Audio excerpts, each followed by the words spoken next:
Hello, gorgeous souls. So today's episode is going to sound different.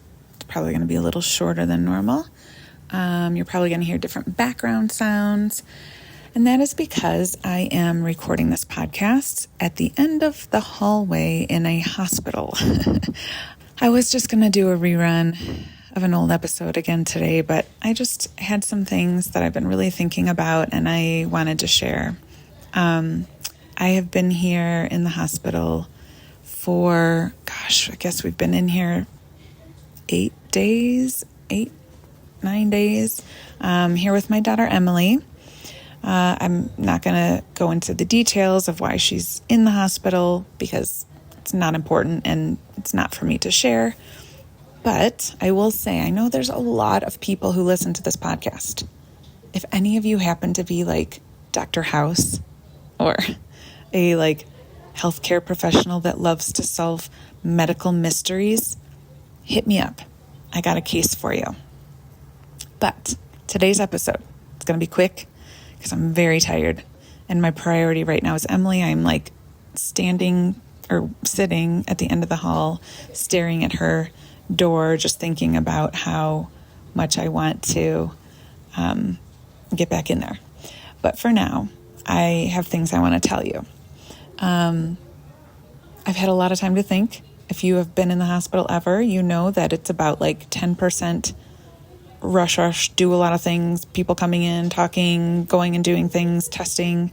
And then the rest of the time, you're basically sitting around waiting to talk to people or thinking. A lot of time with your thoughts.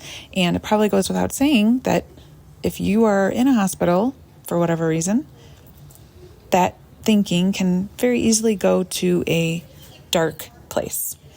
First of all, because it's natural. Our brains are just predisposed in general, not even when you're in the hospital, but in general, to always be looking for what could go wrong. And so when you're in a situation, like a hospital situation, where things do keep going wrong, that part of your brain is like, see, you can't afford to relax. No.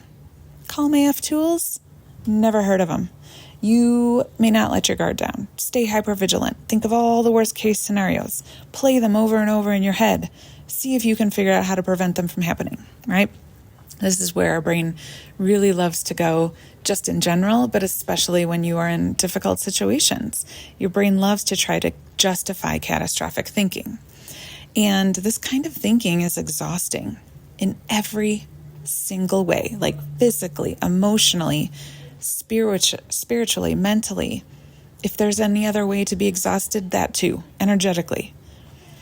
And listen, my literal job is helping people who are chronically exhausted from living their lives in this hypervigilant state of being, this catastrophic thinking and energy managing and people pleasing and overachieving. And when I find myself in a situation like this again, where my hypervigilant nervous system is working double time, every time I try to return to that regulated calm AF state, my hypervigilant brain is nope. So this situation has given me yet another life opportunity to take the work that I do to this deeper level by practicing it in real time in my real life. To be very clear, I don't want to. I do not want this. I don't want this opportunity. It doesn't feel like an opportunity. I would prefer to not have this opportunity. If I could give it back, I would. I don't want it. But if I'm resisting it, it's just making what is happening harder and worse. So, fine. Let's go deeper. Every single opportunity to go deeper. If you can't see me, I realize, but every time I say the word opportunity, I'm using air quotes, and a nurse down the hall thought I was waving at her. Anyway, every single opportunity to go deeper I've had sucks, and I wouldn't choose it, but I wanted to share with you as I'm in this again, just the lessons that show up every time I find myself in this place. I'm going to just go through them really quickly. The first thing is I'm reminded yet again, of what matters. This fucking lesson. Every time I have to go through something that feels like, when if like someone were to grab you by the ankles and pull you upside down aggressively, and then aggressively shake everything inside of you out of you onto the floor, and then they like drop you.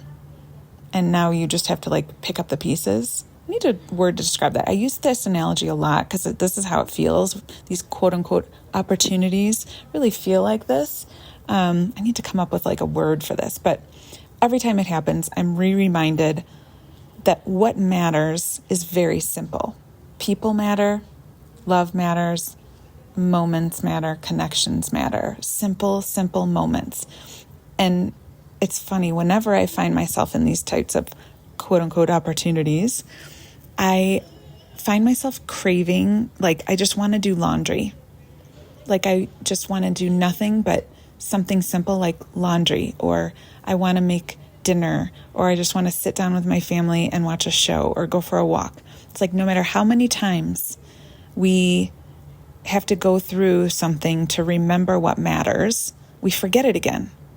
And the world we live in is definitely set up to keep us separated from that, from what matters. It tells us that we need to look a certain way. That's what matters. Or we need to have a certain lifestyle, or keep hustling, or achieve more, make more, have more. That's what matters. The only thing we see when we go out into the world are reminders of things that we should be doing or how we should be living. And when everything gets shaken out of you and dropped to the ground, there's like this moment before you start picking up the pieces again that you remember. You see it, what matters and what doesn't, what's actually important and what's bullshit. You remember and you're like, oh yeah, it's not those things that I spend all my time doing on regular days, right? It's not about achievements or other people's opinions or success. It's not about getting the house clean. It's not about money. It's love, it's people, it's moments, it's connection. That's what really matters. And we forget because that's how life is. And there's nothing wrong with achieving and wanting to have things and do more and all of that. There's nothing wrong with that. I want to be clear. I'm not proposing that like you need to sell everything and go live like Little House on the Prairie, but it's like remembering to not focus on the things that don't matter, thinking that once you achieve those things, then you'll have time for what does matter. Like, it's the opposite. It's, the ambition and the success and the achievements, like those are things that can enhance a life that is focused on what matters. So that's my first lesson. That's my first reminder. The second one is like simplicity always. I've taken the last 2 weeks off of work. I have canceled all of my clients, all of my group sessions and Call Me If Life. I even rescheduled our retreat that we were supposed to be right now. I was supposed to be in Mexico.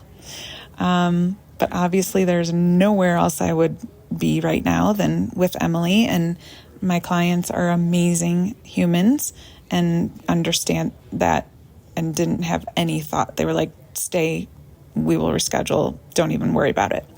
Amazing humans. And all my clients have been amazing. Everyone that I know has been amazing. So I had to cancel everything. But the one thing is coming back to the simple things that help me stay grounded, that help me stay focused. And every single morning, I wake up at the hospital, flip open my laptop, and I write a love letter. This is something I've been doing since 2014. I started doing it after my very first coaching group called 21 Day Rewire. It was back in March of 2014, which, by the way, we're coming up on the 10-year anniversary. So I am planning to do a vintage 21 Day Rewire to celebrate that. So make sure you are connected to me somehow. Email list. There's probably a link in the show notes for something. But after I did that 21 Day Rewire, I started writing the daily love letters. And not only did my clients love getting them, they're just these daily short reminders to not live life on autopilot, to remind them that they matter, that they're worthy of love and kindness and respect. Not only did it help them remember that every single morning, but it helped me remember. So many times these love letters that I write are for me, from me, like the part of me who knows, who remembers, to the part of me who forgets. And it's hilarious when I send them to my clients. They're always like, this is exactly what I needed to hear. How did you know it? And I think it's because universally we are all dealing with the same thing. Maybe our situations are different. Maybe you're not in the hospital. Maybe you're not going through a really hard time right now. But the lessons are always so universal. And, finding something simple to ground yourself in, no matter what that looks like, is it. Like, what is the simplest answer? I can think of no situation where overcomplicating something was helpful. Can you? I can't think of anything. So simple is always the answer. What's the simplest action I can take? What's the simplest thought I can hold on to? It's simple for the win. And the last thing that I am reminded of, and this one is just always something that comes back up, and I'm like, damn it. And that is surrendering. Like I said, it's the lesson I constantly find myself revisiting, because when life throws its curveballs, my knee-jerk reaction is to grasp for control. It's like a primal urge. It's the belief that if I can just figure out how to control every single aspect of my life and of your life, I need to control every aspect of people and situations and outcomes, then everything will somehow fall into place and I won't be in this really hard, quote unquote, opportunity anymore. But it's not true. That sense of control isn't real. It's not. I don't care how much you think it's real, that you are actually controlling people and outcomes and situations. You're not. What you are doing is controlling your anxiety, like controlling that you are always feeling anxiety. You are not actually controlling things that are outside of you. The only real control that I have is how I choose to respond, how I navigate my emotions, how I choose my thoughts, how I set intentions, how I show up. That's it.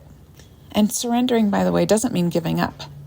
I have been every morning, I surrender, right? Like, I am not in control of how things are. I'm only in control of how I am showing up in them. There is not one part of me that is close to giving up on figuring out what's going on with Emily or helping her get better. But I have to keep reminding myself to surrender, to just release the anxiety that comes from trying to control the things that are out of my control. It's not helpful. And when I surrender, in those moments when I remember to surrender, it regulates my whole system. And when we do that, when we regulate, it lets us receive what we can't receive if we are micromanaging the world. Like, we can receive support. We can receive love and kindness. We can even receive answers and ideas that just aren't available when we are spinning out in a desperate need to control the world. There's peace and freedom inside surrender, even when the external world feels really overwhelming and really scary and really dark.